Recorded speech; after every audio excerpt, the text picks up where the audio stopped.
திரேஸ்புரத்தில் வடக்கு மாவட்ட திமுக சார்பில் 3000 பேருக்கு நலத்திட்ட உதவிகளை வழங்கினார் அமைச்சர் கீதா ஜீவன்.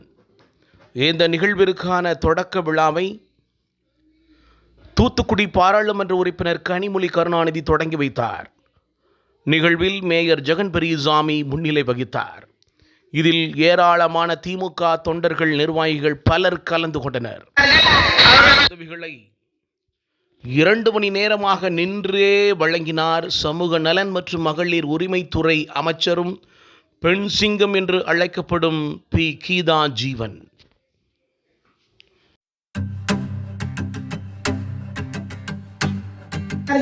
அவர்கள் நடைமுறையில் கண்டு வருகிறார்கள். அந்த அளவுக்கு நல்லாட்சி புரிந்து வரும் நம்முடைய தளபதியாருக்கு அவருடைய பிறந்தநாள் வாழ்த்தாக அவர் பல்லாண்டு பல்லாயிரத்தாண்டு காலம் வாழ்வாங்க வாழ வேண்டும் என்று நாம் எல்லாம் அவரை வாழ்த்துவோம். நானும் உங்களின் சார்பில் நாம் எல்லாம் அவரை வாழ்த்தி கொண்டு இந்த உரையை நான் முடிக்கிறேன். நன்றி, வணக்கம்.